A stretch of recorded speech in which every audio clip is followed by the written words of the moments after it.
Welcome to the new commentary. We haven't done this in so long. I apologize. Fighting that pandemic, man. Anyways, into this we go. So, just made this video. Took me a month to make. Let me just make sure that's not too loud by going to my audio settings. Wait, play it again? I'm gonna play it again. Alright, so let's get started with this. Usually we watch this first and then I go back and pause and like break open a lot of the contents of the video. But yeah, I animated this shot on stream. This shot I remember took like 8 hours. And this one also took a long time. All these scenes, every shot that you see here is literally like at least a whole day. Sometimes even 2 days. This shot was 2 nights. This shot took me 2 nights to finish. Not including the masking and editing. Sometimes I would go into the next morning. I would like take a night, animate the shot, and then in the morning I'd mask it. And I just keep doing that every day until the video was done. But that took like a month and a half. This one, I remember this one being like the longest scene.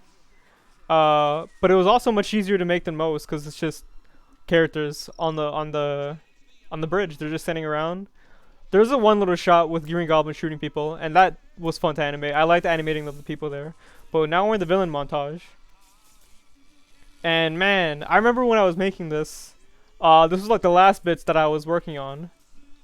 And I was like, this is so. I was like so happy with how it's coming out. You guys were there. The people in the Patreon chat, they were there when I was making this.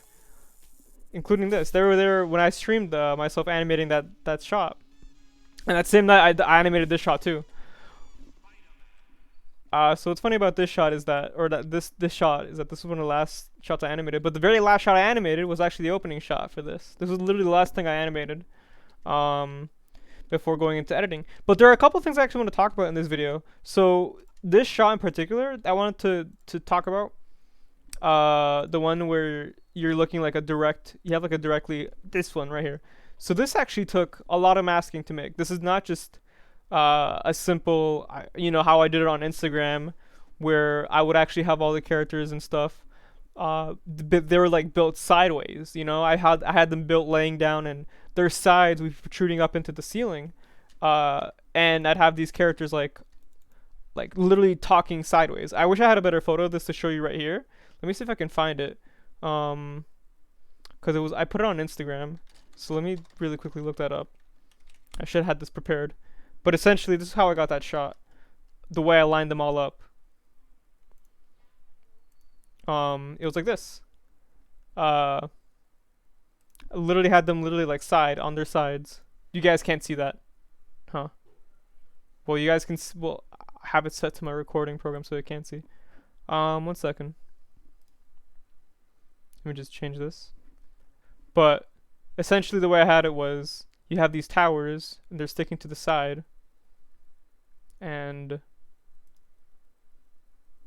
I'm gonna have to edit this out. 1 second, guys. I'm sorry for the delay. Okay, here we go. So if you don't follow me on Instagram, this is essentially what it looked like, right? It was on its side. And that's how we got that shot. But that's not enough, because there's actually a lot of video editing that had to go into it, because this is how the shot looks originally. Let's just take that, copy it, and delete all the things that went into it. Where's the effect controls? There. So, 1 second. I don't think this is right. Oh, I also have to go back to streaming my Premiere Pro. But essentially, this is how the original shot looked like. I had to take like the still frame without any of the characters in there, because I wanted to make sure that I got both the background and the foreground in focus. And then I'd have to blur out this particular piece. But in order to do that, I had to quite literally like mask each one of these characters in every frame. I had to mask them out. I had to mask the background into it, and then I blurred the background a lot. So this is how it looks like without each layer. Like I could literally watch this without Zach in there, or without Doc in there, if I wanted to, or without either character in there if I wanted to, because that's what I had to do to make sure that way I can get each different layer of the video completely separate. So that way, I could blur out the sky in the background, make it look like it had extra distance on it. So that way you look like you were actually looking up to the sky. So here's how it looked like originally. Let me just find it. It's called the ground shot. I just gotta find that here. So this is how it looks like originally. Come on, show me. So like, as you can see, I want it, like, if I had it like this, I would have the background out of focus, and the sky is way too out of focus, but I wanted the background buildings to be in focus. So I took a shot without the characters, with the background in focus, so that way I can mask them out if I wanted to. But that literally took that took 1 day, because that took like 1 day because of how much masking there was to do, even though it was only a 2-second shot, barely a 2-second shot. I am talking. Dr. Dark is deafened. That's funny. Anyways, back to the actual commentary itself. Sorry, I literally went on such a long tangent, damn. But yeah, that's kind of what it took to get this complete, to get this whole shot looking more like complete, like you're actually looking up to the sky. A lot of layering, and I thought it was nice. This shot was also fun to make. It took a couple nights just because how long it was. Because tracking this camera, I had to make sure that each camera movement pretty much moved as tiny as possible, and there would be moments where I would actually flick the camera way too fast and too far, and then I'd be like so deep in the shot, I'm like, I can't just you'd have to redo it, but at the same time, it's like I would spend so much time on it, I can't redo it. I have to find a way to fix this if I can, and sadly, the fixes will never be just more perfect than actually getting it all one try. But I still like the way the shot looks. The very obvious between the dark valleys of buildings. He's literally between the buildings. I like doing that. And then the Spider-Man kick when he actually is on screen. I animated this shot on stream. That was nice. But I really like the way this particular shot comes out. I really like that sort of slender look he has. It kind of looks like very intimidating in that sense, with the red being very antagonistic looking. Oh, and this camera flash. That's not in real life. That's just me using an effect in Adobe Premiere. It's just a lighting effect, and I animated it so that way each frame it would get brighter and then darker again. I wanted to make sure, like, when doing stuff like this is kind of precarious, because I don't want to blind the audience or like give them a seizure. So like I have to make sure it's not like it's only 3 frames here, and I want to ease you into it before I actually go full flash on you, and then I just as quick as it comes, it goes away. Hopefully nobody's blinded by that. And this bridge actually has 3 different scenes because I liked it a lot. It took a long time to make. I'm like, I'm going to use this because I liked it. It appears here. It appears when he's riding the bus. And it appears again when the shocker punches him in the face. Right there. Yo, Ed, I'm trying to give people seizures. No, Dr. Dark, never. I would never want to punish somebody for watching this. For what reason should I have to blind the audience? If I had a real Leo Pardon, I'd actually make a reference to it, but I didn't. I didn't want to use the mech because it felt like the mech just didn't look the same. It didn't have the same style or function. It didn't have like the same head or anything like that. Also, this was easier, but don't tell anybody I said that. This is one of the first shots I animated. I think this was literally like the one that. So the first shot I animated in this video was the Green Goblin shot. This one, where they're flying through the sky, and I'm pretty sure the second one I animated was this one. And so when animating a shot like this, it can be kind of tricky, right? Because you have 4 different things to keep track of. That's why I thank Dragon Frame. So that way I can always just go back and forth every time and just be like, is everybody moving? Is everybody, like, I have to check, right? I have to check before I continue with the frame. Like, is everybody moving? Is the camera moving? Does everything look right? Yes? Okay, we're free to move on. But essentially, like, it's hard, right? When doing, like, movements like this, because although it's true you have 4 different things to go on, you kind of work on them in segments. Like, first I would, like, I don't know, I'd make sure I'd flip Spider-Man, and then I made sure that he's following the proper trajectory, and then I move the guy he's about to stomp on, and then the boxing guy, and then the Axeman. It's literally just one by one, going back and forth, making sure everybody's in line. It takes a little bit of a while, especially with a frame like this, because there's masking involved, right? So this is how it looks like without the mask. He's grabbing onto this pole thing, and that pole thing is connected to one of these studs, so I can rotate it easier, and also swivel it up and down. Much easier. Gave Venom a millisecond, I'm disappointed. I'm not gonna lie, man. I use a sticky tack here, but I'm not gonna lie, I don't like Venom that much as a villain. I played Ultimate Spider-Man, and and then I was like, oh, Venom is pretty cool actually. But then I watched Venom the movie, and I'm like, oh my lord, this character actually is ruined for me. I didn't like the Venom movie very much. I need to see him fight Spider-Man again. You know, that's what I need to see to restore my faith in him. He's got to do something in the MCU. But as you can see, um, that's how it looks like unmasked. Unmasked. I also had to mask out the shadows because the shadows were like all messed up. Like look at them, they're all over his face. So thankfully the shots without Spider-Man, that's how they look like. These are how the blank frames look like without him, which is kind of weird actually. Why don't we try watching this entire thing without like the masked frames, so it looks like they're fighting a ghost. Okay, I can't do it for all of them because some of them are like this. What happens if we do this? Yeah, not like you see nothing there because they're masked out, or like these are all just the blank frames essentially. That's kind of cool. You guys want to see another one with just the background moving and no characters?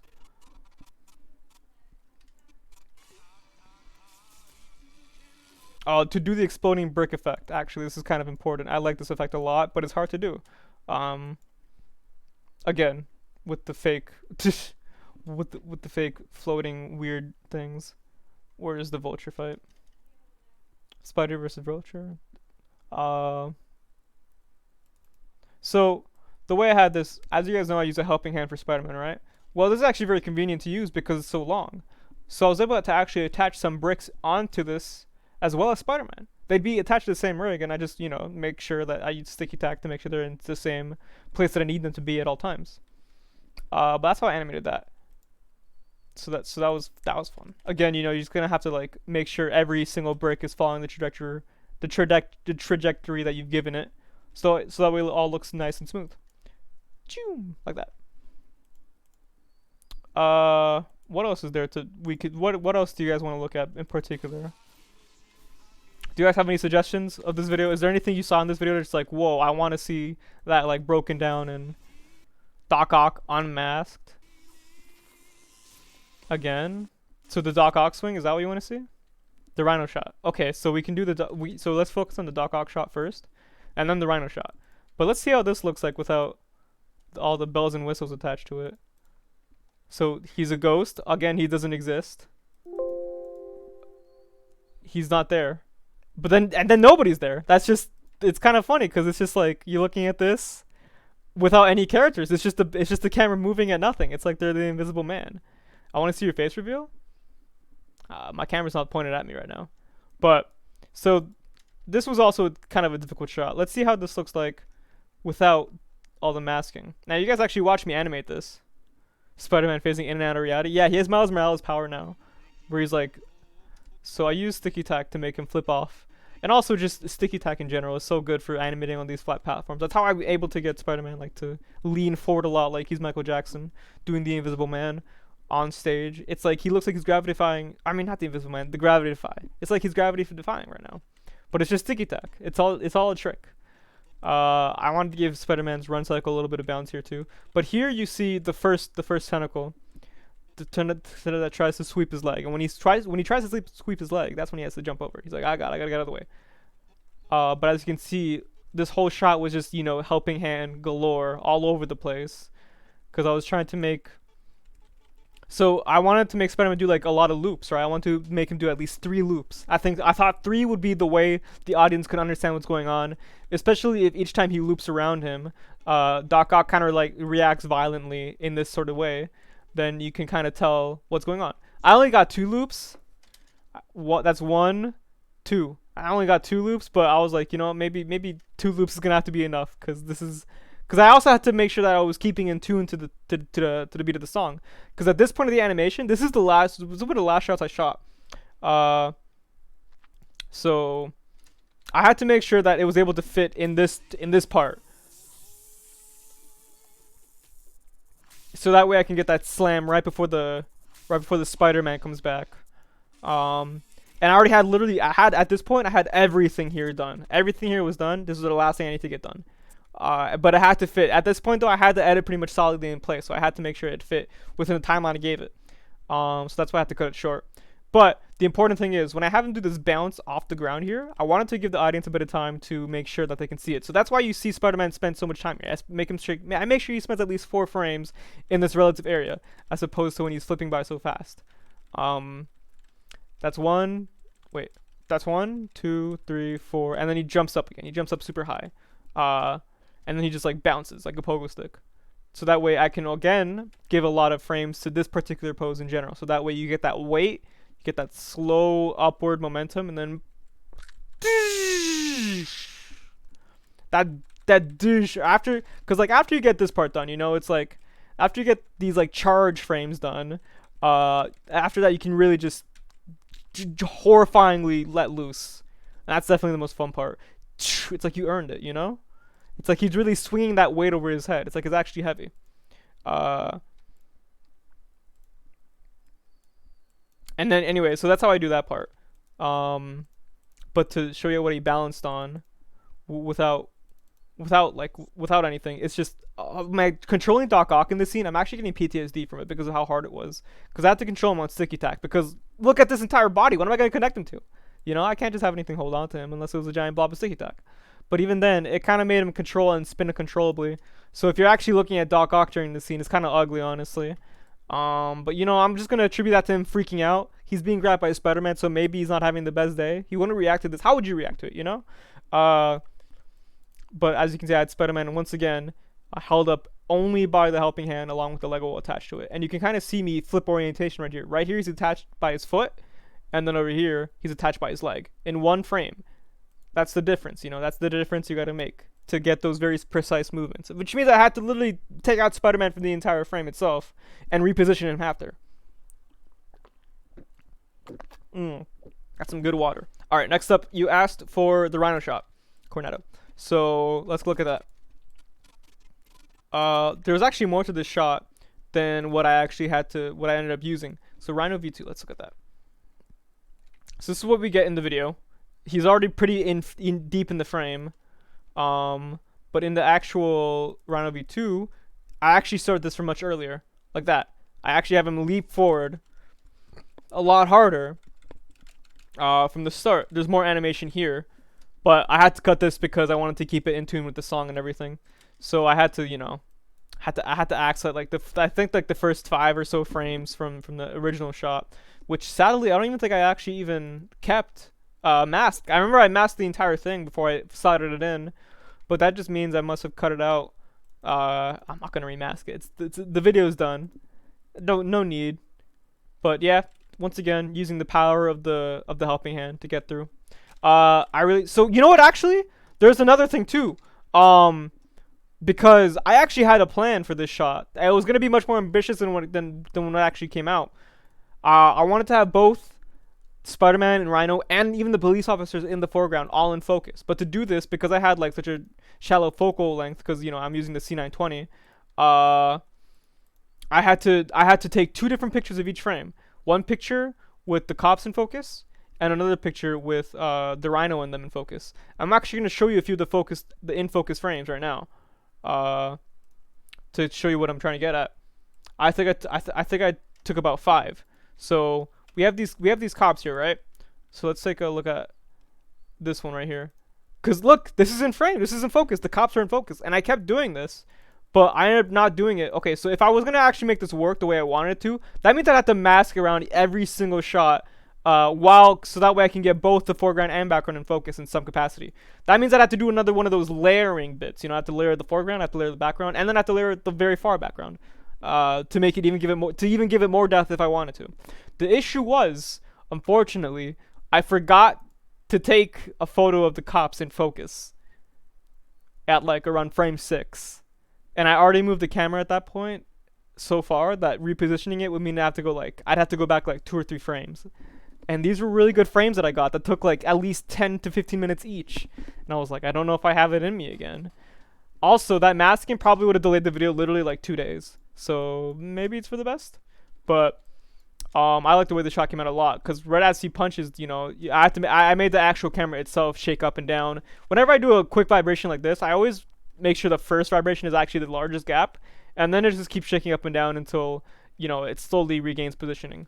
But But I like these little quake movements, and all the police officers get knocked down. And I also made sure that all the police were like, moving in their cohesive path that I set out for them as well.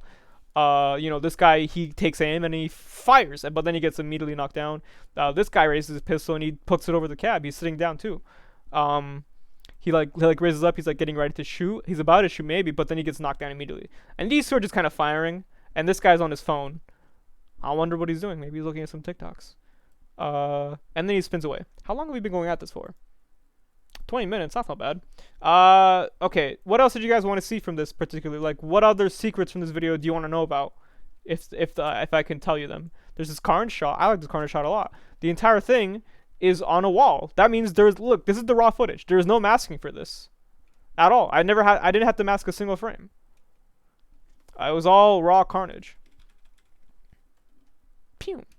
Oh, also, I like this because like all the lights here were like literally LEDs, and this was a glass bottle that I had him swing onto. The thing is, the way the glass bottle was attached to the wall, it was kind of flimsy, so he wasn't actually able to stay how you think he would. I'd had to use sticky tack on his legs on the wall here to make sure I didn't have to mask, because I didn't want to mask the shot. If they're supposed to be sticking on the wall, they gotta be sticking on the wall. But if you look closely, you can actually see the sticky tack right here under Carnage's appendage. And yeah. Can you break down the shot where you add the double support to mask? Okay, let's see. Is there any double supports? I think there's a couple here. Yeah, this vulture shot here. So the way you have to do that sometimes is you'll have moments where you might notice. So we got to look at this.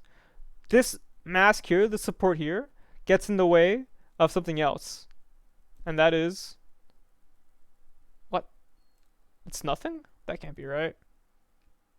Oh, yeah, okay. If you guys look closely, look. So, what happens here, the way I have this mask set up is that this pillar is actually in Vulture's face. And that's not good, because that means I have to take more than one photo. The thing is, I have no other way of really putting the web here, so I have to actually take 3 photos. One with these 2 web pieces inside of it, right? And then I mask that. I mask out the pillars in those frames, but then I still have these frames to work with here. I still have this frame with Vulture. So essentially there's 3 different shots. There's one with all 3 objects in the air, both the pellets and Vulture, and then only with the Vulture in the air, because without these pellets, that means I can freely have him in the air too. And then without any of them in the air, you have to take 3 of these photos because the camera is literally always moving, right? So that means for every single shot and frame I'd have to take multiple, that's why we can do things like this. That's why we can have like these ghost pictures, because I'm also essentially just animating the camera moving throughout the background on its own. Let's see what it looks like without anything. Whoa, that looks kind of crazy. Looks like it could be like a stop motion movie. But yeah, it's a lot of work, a lot of masking, but we get these cool shots, so always worth it. All right, anything else from the gallery would you guys like to hear about?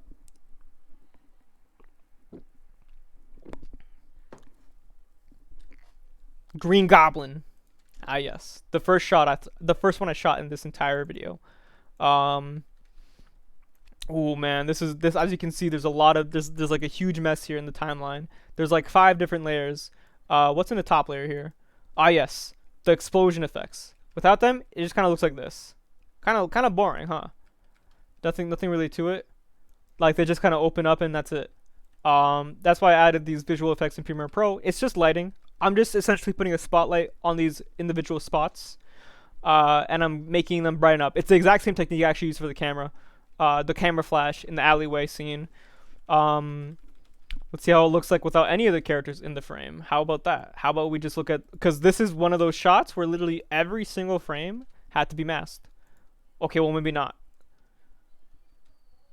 Because as you can see, there's one shot.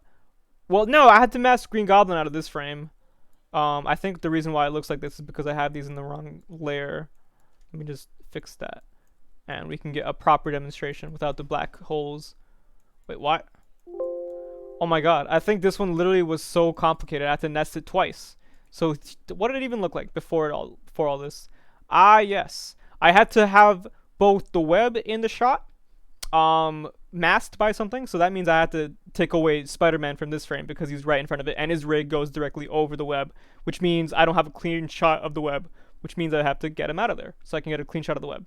And then I can do the web. So that was a complex frame, but at the same time, no need for it to be a nest. So let me just really quickly change that. That's not it. I gotta find where we just were. I think it was probably nested sequence like 04 or something. Yep, there it is.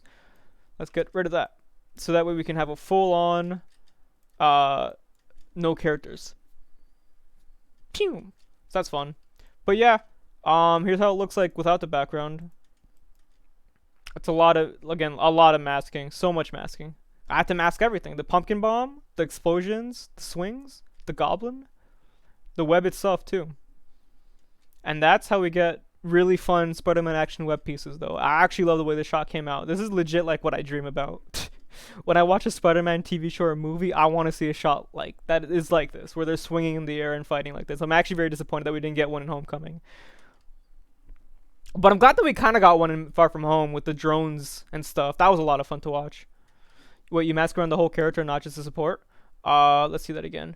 Yeah, I mask around the whole character. Or do I actually? Looks like it. Yep, that's the mask around the character.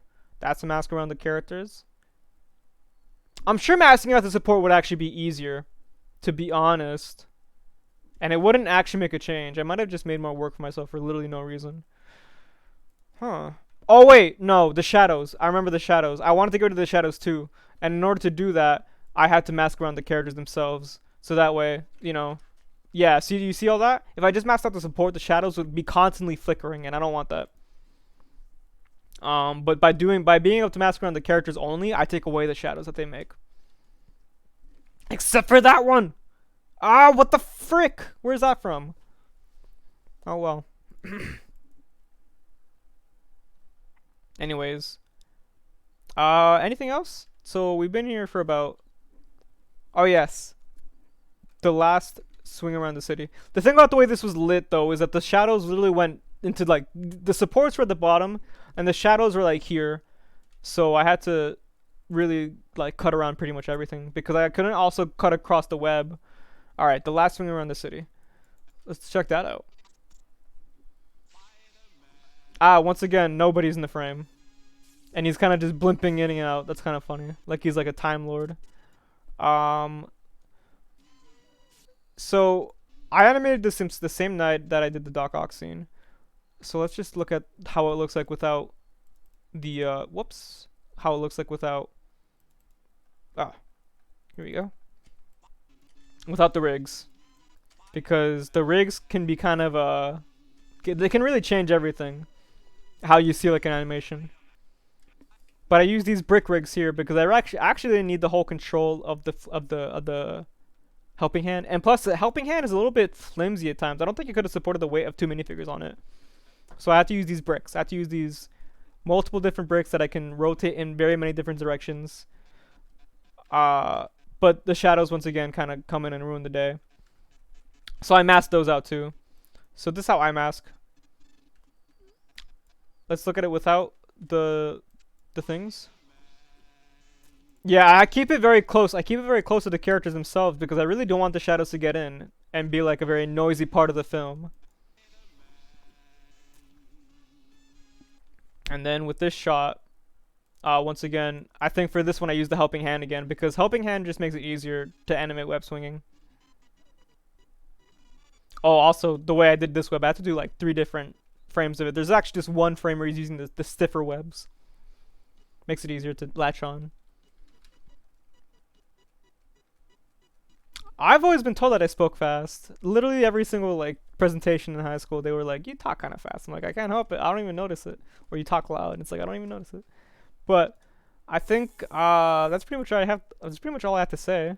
I hope this was somewhat informative. There's some more things we can see here. Let's see how this looks like without the character. It's like we're looking at nothing. It's like the Invisible Man. It's kind of funny. He's a ghost. He's not there. Nobody's there. Alright, this shot doesn't have much of that though.